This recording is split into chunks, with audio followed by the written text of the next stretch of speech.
slide is completely on there.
Well, we'll only see part of the slide, I guess.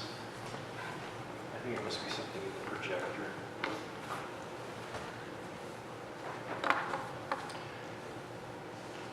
So if you could see the whole title of, on the slide, it would read, The Cross and the Selfish Gene. In the summer of 2010, I lost my first advisor at Michigan State to colon cancer, and I was left finding someone new to work with. The logical person was a young native scholar who had only recently received his PhD and was working on establishing himself in the department. Our beginning was a bit auspicious, and I was intimidated. Sitting in a pastry shop in the outskirts of campus of MSU, he informed me that had it been up to him, I never would have been admitted into the program based on my previous experience as a missionary. Made me feel good. He eased the tension by saying that he actually found me to be a pretty nice guy. Knowing my Mennonite background, he quickly challenged the very basis of my beliefs by saying, you know, altruism never works. I was stunned by John's words. I had never considered that helping someone could be questioned.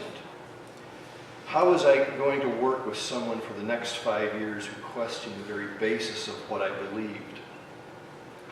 Unknowingly, that question set me on a course to discover the meaning of the cross for the everyday world that we live in.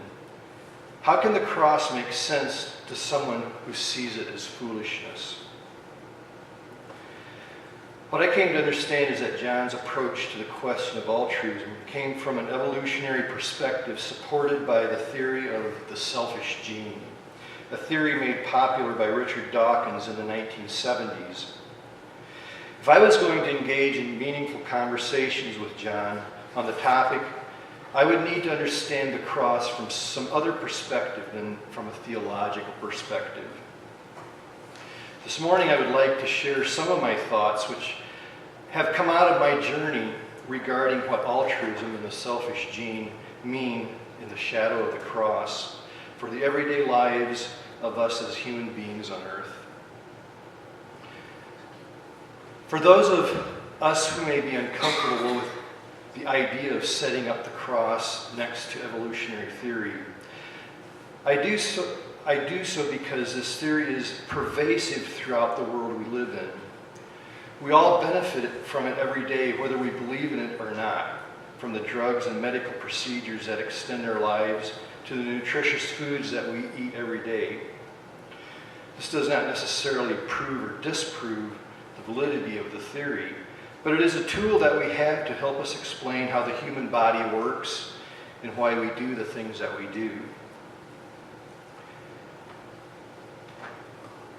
I have to admit that I'm not necessarily the sharpest tool in the toolbox, but I like to think that what I lack in that regard, I make up in hard work. So when the idea of altruism came up in our conversation, the impact of what was said at that moment did not immediately hit home. It wasn't until later on that I fully realized what altruism meant and the implications of what John, my advisor, had said.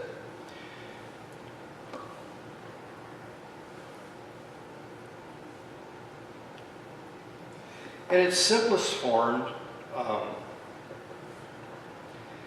altruism is a principle or practice of unselfish concern for or devotion to the welfare of others. We might think of these kinds of behavior in more familiar terms such as kindness, benevolence, or even generosity. A more evolutionary definition of altruism considers it to be the behavior of an animal that may be to its disadvantage, but that benefits others of its kind. The classic example is that of vervet monkeys, who will place a sentinel to watch out for predators and give a warning scream if one approaches, drawing attention to itself, risking its own life, but giving the rest of the group the opportunity to escape. This definition is more measured and calculated, the kind of definition John had in mind. The consequence of these kinds of behavior are often tested in what is called the prisoner's dilemma. I don't know if you can see that, if it's big enough to see it or not, but the prisoner's dilemma, I'm sure that many of you are familiar with the prisoner's dilemma. It's a scenario used by scholars in various disciplines to calculate the best strategies for cooperation and generosity based on the following scenario. How many have ever seen the prisoner's dilemma? A few of you, some of you, yeah. So the idea is that there are two members of a criminal gang that are arrested and imprisoned. Each prisoner is in solitary confinement with no means of communicating with the other. The prosecutor lacks sufficient evidence to convict the pair on the principal charge. They hope to get both sentenced to a year in prison on a lesser charge. Simultaneously, the prosecutor offers each a bargain. Each prisoner is given the opportunity to, one, betray the other, testifying that the other committed the crime, or to cooperate with the other by remaining silent. So there's some different options that can happen here. So if prisoner A confesses, he has possibility, if prisoner B also confesses, they both come out of it with 5 years in prison. But if they both remain silent, if you can see over here, they both get 1 year. They get a minimum sentence. If one remains silent and the other confesses, the one that confesses gets out free and the other gets 20 years. So the strategy is what's the best strategy to confess or to remain silent, to cooperate with each other, and they don't know what the other is doing. And so scholars run this kind of scenario over and over again using game theory. They run it on a computer and see what's the best option. And so this is the kind of thing that Richard Dawkins is using to kind of, or that evolutionary theorists use to figure out what's the best way. Is cooperation better, or is it better to just look out for yourself? So with that in mind, I'm going to move on. So Richard Dawkins argued in his book, The Selfish Gene, that there is a completely other level to this game that is played. That it is on the level of the gene. Instead of individuals, that evolutionary theory works at the gene level. So stick with me a little bit here. He claimed that evolutionary theory, which is based on the survival of the fittest, takes place at the level of the gene and not at the level of the organism. So, in other words, he would say that it is our genetic code, this part right here, that drives evolution and not the individual or the species that is trying to survive. In other words, he would say that it is our genetic code, the little sequences of our DNA that determine the color of our eyes, the shape of our nose, our ability or inability to resist diseases, that struggle in an unconscious effort to replicate itself.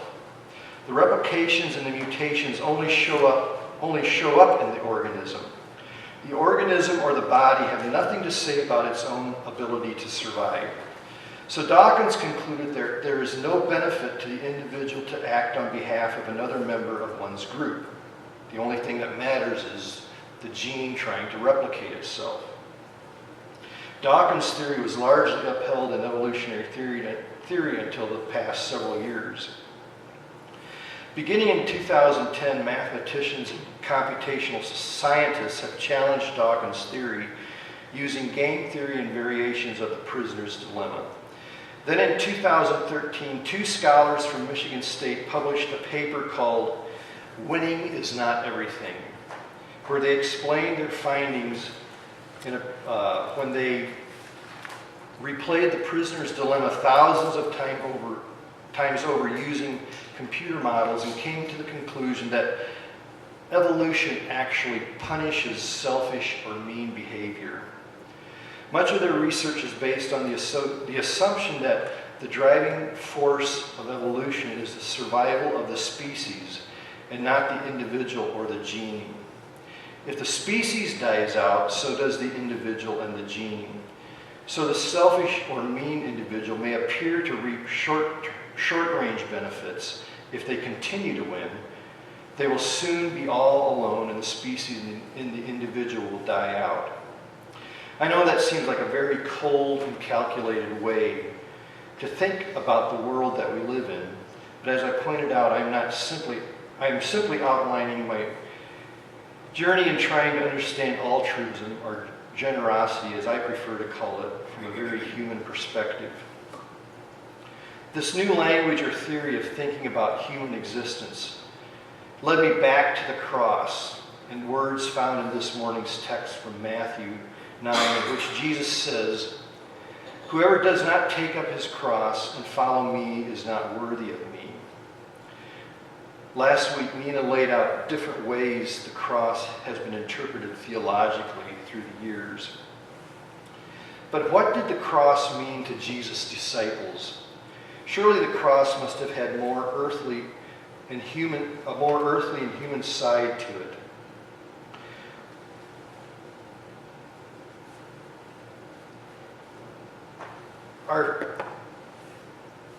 Our Philippians passage we were reading during Lent says that Christ emptied himself, taking on the form of a slave, being born in human likeness, being found in human form, he humbled himself and became obedient to the point of death, even death on a cross. So where is the humanity of the cross to be found?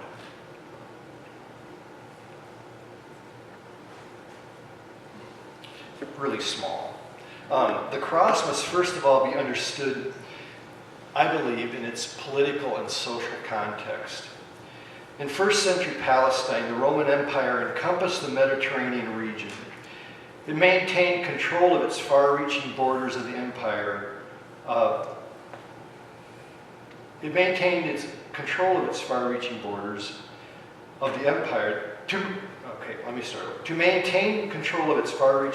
of the empire, the Romans had in place a system where they enticed local leaders to carry out their plans. These local leaders would pay tribute to the Roman government from taxes they collected from local populations. This is how the Romans funded their empire. Whenever revolutions or uprisings occurred, the Romans quickly squelched them, often through public crucifixions. These revolts were not infrequent. The Jewish historian Josephus records there were thousands of these crucifixions that occurred, many during his own lifetime. In one account he records, "I saw many captives crucified and remembered 3 of them as my former acquaintances." The cross was a form of capital punishment to control the empire. Jesus' disciples had no prior knowledge of the cross as a cruciform or symbol of atonement, as we might think of the cross today. They had a much more human image of the cross. Surely rumors of mass executions must have swirled about, which left much of the Jewish population paralyzed with fear. And that is why Jesus could so accurately predict his own death. It was not just because he had esoteric knowledge that he was going to die. It was because he knew that when he called Levi away from his tax table, when he gained popularity by feeding the hungry and healing the sick, and when he entered the temple to challenge the taxation system set up in it, he was messing with the hand that fed the Roman Empire, and the result would be a public spectacle. He had heard the reports and maybe even witnessed other crucifixions. The meaning of the cross is not limited to its theological significance. It has meaning in our everyday lives. The cross is a demonstration of how we as humans are to live if we are to flourish. It means laying down our lives for the sick, for the oppressed, for those in bondage, for the world that we live in. If we want the world to be a better place for our children and our children's children, then it has to be a better place for every child, every person on earth. Taking up the cross, unmasking, exposing, and engaging the isms that Nina spoke of last week, risking our lives, our reputations, our careers against the exploitive powers that strip people of their respect, dignity, and well-being, is not a one-time event. It is a daily decision. It is a daily decision, as Jesus suggests in the Luke passage. If any want to become my followers, let them deny themselves and take up their cross daily and follow me. For those who want to save their lives, or you might say only what is best for themselves, will lose it. Excuse me. Will lose it or have adverse effects on humanity. But those who lose their lives or consider what is best for humanity, for my sake, will save it. Excuse me. That is, contribute to the well-being of all people. So, one of the things that I've really kind of been inspired by is Naomi introduced me or us to this idea of fractal images of the cross that Nina had on her PowerPoint last week, and that's on the front of your bulletin this week. These images of the cross where the cross, it's not just a single cross, but at every juncture there's a new cross. And I take that to mean that in several ways that all of us have our own crosses, our own to bear, our own challenges that we take up. But that not only that, but that we take it up every day. And so I don't know if you noticed the background of my PowerPoint. Anybody want to guess what that is?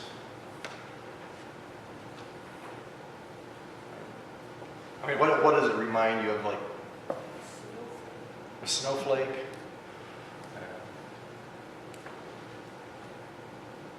I was kind of struck by this because it kind of reminds me of what is on the bullet of these fractal images of the cross. It's actually a cross-section of our DNA. So it's a computer rendition of, if you would take, if you would take and cut, all right, not going the wrong way. If you would cut our DNA across like that and peer up through it like that, you would see that. And to me, it's like strikingly similar. I don't know that there's a connection. It's strikingly similar to those fractal images of the cross. And to me, it's just kind of interesting how that comes together, the cross and our DNA come together. Do we all have a bit of the cross in our DNA? So I would like to just finish by saying that John and I haven't really had a conversation about altruism since that first time. Since then, John and I have become really good friends. I've become really good friends with him and his wife. And there are few couples who are more, I would say, more compassionate, more caring, more generous, more passionate about social justice than John and his wife, Heather. And I'm interested to someday have the opportunity to sit down with John and have this discussion again about altruism and where he is on that. I just find it interesting that someone that can make such a strong statement yet in their everyday life, they demonstrate it in such a real way. So that's my journey on this, of finding the humanity of the cross in the world that we live in. Thank you.